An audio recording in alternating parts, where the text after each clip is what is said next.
La soledad, el miedo a cruzar la línea y la libertad de habitarse. La soledad es una palabra que provoca reacciones opuestas. Para algunos es un refugio, para otros una condena. Para muchos, ambas cosas al mismo tiempo. Vivimos en una sociedad que parece moverse entre dos polos. Por un lado, la exaltación de la independencia, la autosuficiencia y el no necesito a nadie. Por otro, el mandato implícito de que una vida plena debe culminar en una relación estable, formal y compartida. Entre esos polos habitan muchas personas que no se sienten completamente cómodas en ninguno de los dos extremos. Personas que viven solas, que valoran profundamente su espacio, su libertad, su ritmo interno, pero que al mismo tiempo sienten miedo. Miedo a cruzar una línea invisible, la línea que separa la soledad elegida de la soledad defensiva, la independencia sana del aislamiento, la libertad del encierro emocional. Este miedo no siempre es consciente. A veces se disfraza de argumentos racionales. No estoy listo, las relaciones quitan tiempo, me gusta demasiado mi espacio, el amor siempre termina mal. Otras veces se esconde detrás de una aparente fortaleza emocional, de una identidad construida alrededor del yo puedo solo. Pero cuando se observa con más profundidad, muchas de estas narrativas tienen un núcleo común: el temor a perder algo esencial al vincularse, el temor a fracasar, el temor a disolverse en el otro, el temor a perder la libertad conquistada y, paradójicamente, el temor a perder la propia soledad, aun cuando esa soledad ya no siempre es nutritiva. Vivir solo, libertad, elección o defensa. Desde la psicología, vivir solo no es en sí mismo ni bueno ni malo. Lo que importa no es la forma externa de la vida, sino la relación interna que una persona tiene con esa forma. Hay personas que viven solas y están profundamente conectadas consigo mismas y con los demás, y hay personas que viven solas y están desconectadas tanto de sí como del mundo. La diferencia no está en la soledad, sino en el sentido que se le da. Vivir solo puede ser una etapa fundamental de crecimiento psicológico. Permite el encuentro con la propia voz, con los propios deseos, con el silencio. Permite construir límites, descubrir ritmos internos, desarrollar autonomía emocional.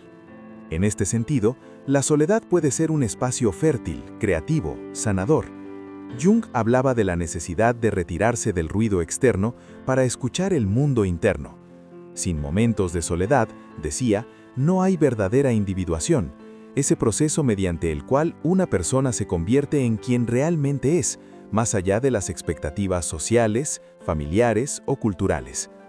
Sin embargo, la soledad también puede convertirse en una fortaleza defensiva, un lugar desde el cual se observa el mundo sin participar plenamente en él, un espacio seguro que protege del dolor, pero que también protege del amor, del riesgo, del encuentro real. Cuando la soledad deja de ser una elección consciente y se transforma en una trinchera emocional, empieza a generar rigidez, miedo y estancamiento. El miedo a cruzar la línea. Muchas personas sienten que hay una línea que no se atreven a cruzar. Esa línea no es el compromiso en sí, ni la convivencia, ni siquiera el amor. Es una frontera simbólica, la frontera entre el control y la vulnerabilidad. Estar solo permite en gran medida controlar el entorno emocional. Uno decide cuándo acercarse y cuándo retirarse.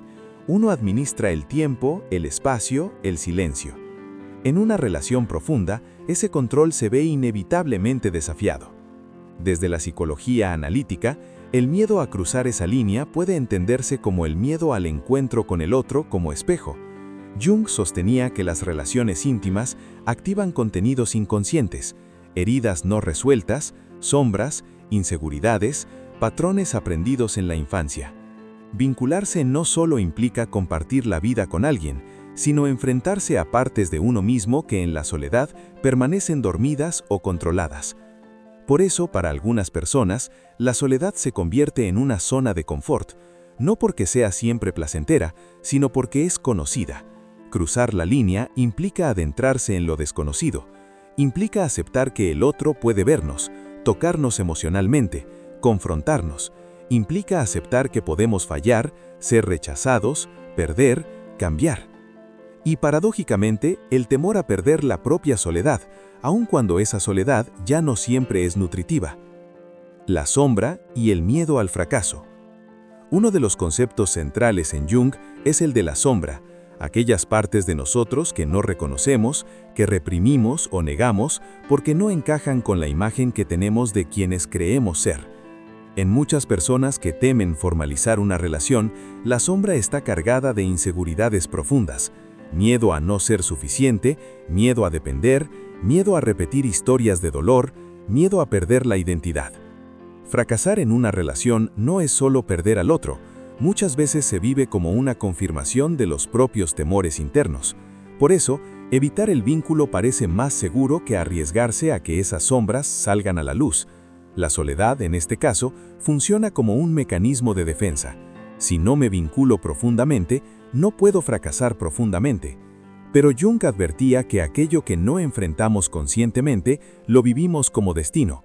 Es decir, el miedo no desaparece por evitarlo, se enquista.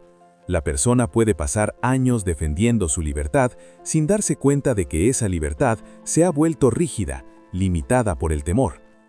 ¿Qué tan bueno es vivir solo o sola?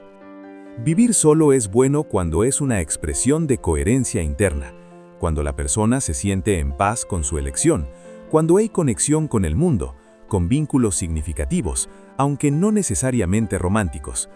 Es bueno cuando la soledad es un espacio de encuentro consigo mismo, no un escondite. No es tan bueno cuando la soledad se vive con ansiedad, con vacío, con una sensación constante de algo falta, pero aún así se evita cualquier posibilidad de cambio.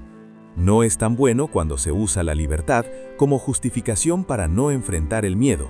No es tan bueno cuando la independencia se confunde con autosuficiencia emocional absoluta. La psicología nos recuerda que el ser humano es relacional por naturaleza.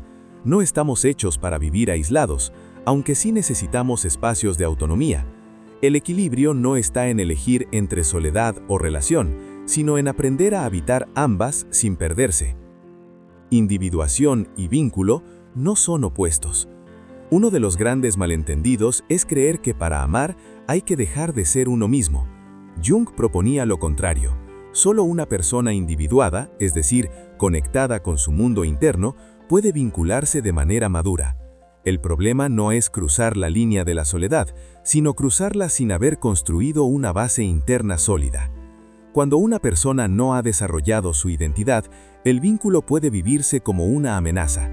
Pero cuando esa identidad está más integrada, el vínculo se vuelve un espacio de expansión, no de pérdida.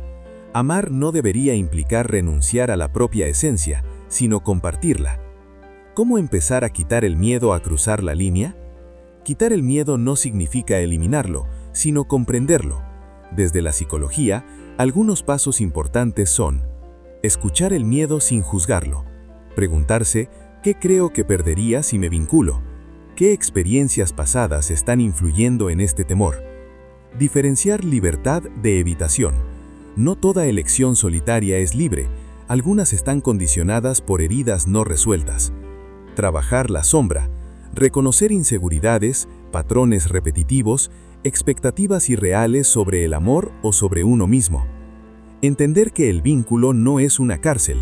Una relación sana no debería anular la individualidad, sino dialogar con ella. Aceptar la posibilidad de fracasar. El fracaso no define el valor personal, es una experiencia, no una identidad. Jung decía que donde está el miedo, está también el camino. Cruzar la línea no siempre significa entrar en una relación inmediatamente, sino atreverse a mirar el propio deseo con honestidad. Atreverse a reconocer si la soledad sigue siendo un hogar o si se ha convertido en un muro.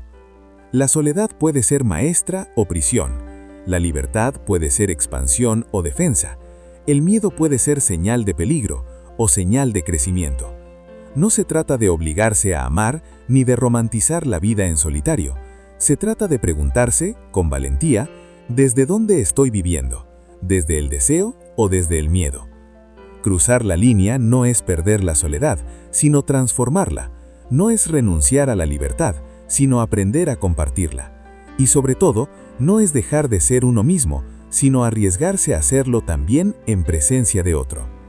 Si este contenido resonó contigo, con tu yo interior, te invito a suscribirse y activar la campanita para no perderte el próximo video y así aprender a crecer juntos. Si necesitas autoayuda y eres amante de la lectura, te invito a adentrarte en Cómo hacer que te pasen cosas buenas, un libro que te acompaña a cambiar la forma de pensar, sentir y mirarte, ayudándote a reconectar contigo mismo y a ver la vida desde una perspectiva más consciente. El enlace lo encuentras en la biografía.